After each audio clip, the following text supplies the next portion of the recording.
Hello and welcome to today's session. I hope you're all well from whichever part of the world you're watching. Today, I'd like to talk about the number one mistake we wellness and hospitality leaders make when it comes to our wellness offering. And that is what I call betting on the wrong horse. We get our wellness concept incredibly wrong. And I remember when I joined this industry 20 years ago, I definitely didn't know how to create a concept. And I would always think it was about pegging it on a treatment, pegging it on a service, or using the best brands and copying and pasting, ideas from them. And that for me was a concept. And as the years have gone by, the decades have gone by, I actually realized that we wellness leaders are not taught how to create the right wellness concept. We just kind of do things the way it has always been done. And because creating concepts has been done like that traditionally, we continue the tradition. Now, I am a fan of tradition, but I'm also a fan of breaking out of outdated norms. And if there is one skill I would love for us wellness leaders to learn, and that would be actually learn how to create the right wellness concept. So today, as always, I've got a presentation prepared for you to talk about how we end up, without even realizing it, betting on that wrong horse. So 97% of wellness in hospitality leaders actually manage wellness offerings that do not make more than 1 to 3% of total hotel revenue. And in this red zone, where 97% of us wellness leaders are also those wellness directors that are managing operations that make millions of dollars a year. And despite them making millions of dollars a year, they still only represent 1 to 3% of total hotel revenue. And we only have around 3% of wellness and hospitality leaders that actually generate more than 5% of total hotel revenue. And the reason many of us find ourselves or have found ourselves in the past in this red zone is because we have bet on the wrong horse. We have got a concept completely wrong.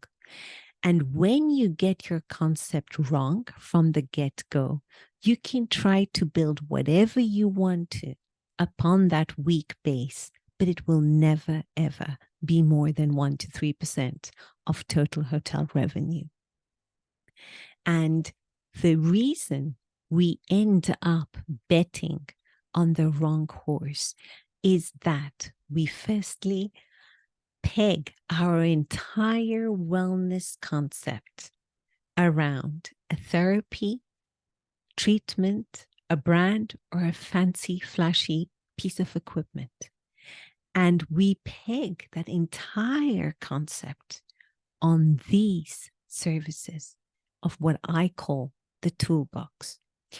And the second mistake we make as leaders is that we make it about us. Clearly, we are wellness experts. We are the cat's meow or the dog's bollocks when it comes to wellness. We all have amazing egos. We always talk about the chef being ego driven, but I can assure you, us wellness leaders have our own fair share of ego. And we are so fixated on creating that perfect treatment and services menu, on getting the most cutting edge piece of equipment to offer, that we actually forget the most important piece of the puzzle, and that is our guest. The guest is the person who's going to buy our treatments and services. And the reason they're going to buy our treatments and services is because they have a well-being problem that needs to be solved. And when we start creating treatments and therapies that do not align with our guests' well-being problems, then is when we have got it completely wrong. Then is when we end up betting on the wrong horse.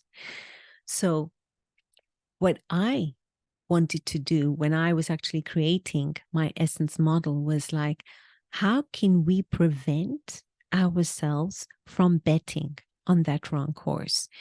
And in my essence model, the first two stages, expectation and story, are all about concept creation.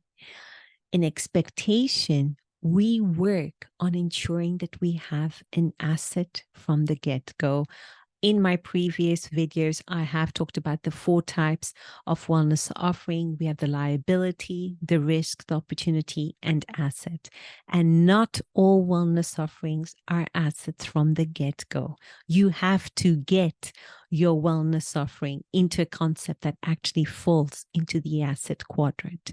And an expectation, what we do is we ensure we're going to have an asset from the get-go, that concept has the potential and the realisticity to actually be an asset. But once we've created that asset, that is only half of the equation. We've made it all about ourselves and expectation.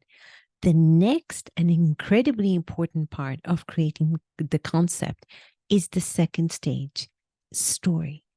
Because the story is about making your guest, or rather putting your guest front and center of their entire journey with us. We cannot have a successful concept if we make it all about us. It has to align with the needs of our guest. And that is why the first 2 stages are so incredibly important when it comes to creating wellness concepts and wellness offerings that generate more than 1 to 3% of total hotel revenue. Now, as I mentioned earlier on when I was starting the session, I think the number one skill, we always get fixated on writing a fantastic profit and loss, knowing our KPIs. Yes, trust me, it's important. And I'm a finance girl and I will always, blow the flag or blow the horn on that. We must know our profit and loss. We must know our numbers. But equally important, if not more, is how to create a concept and also how to create the right concept for your particular property, and know that an asset will always be unique to an individual property. And when we talk about big brands, what we end up doing is copying and pasting what we did in another location and probably have only, let's say, 40% of indigenous or local treatments and think that that is adapting it to the hotel's reality. And that could not be further from the truth. There are far more complex issues at play. We have different owners. We have different executive teams. We have a different audience, different location. And the asset for each of these locations will look incredibly different, even if they fall under the umbrella of the same brand. And if there's something we need to learn, is we need to learn how to write and create that winning concept and make sure that it solves the well-being related problems of our guests. Now, if you want to learn more about how to write your concept, I have in my podcast episodes 14 and 15, I will be sharing the link to them below in the comments section below, or if you want, if you can just hit reply or, pop a comment and write 14 and 15, I will DM you the links to these podcast episodes. And in podcast 14, in the episode number 14, I talk in detail about expectation. I talk in detail about the 4 types of wellness offerings: liability, risk, opportunity, and asset, and what you can do to get your concept onto the asset quadrant from the get-go. And in story, I also show you how you can put your guest front and center, how you can ensure that that asset is actually solving your guest's well-being problems. And that is in episode 15. So I hope you have found this quick session useful. And, I would like to reiterate the importance of us wellness leaders knowing how to write the right wellness concept.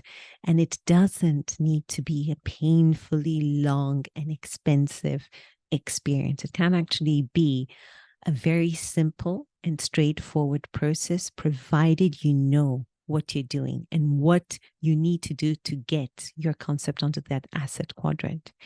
So on that lovely note, I wish you all a fantastic day ahead. Take care.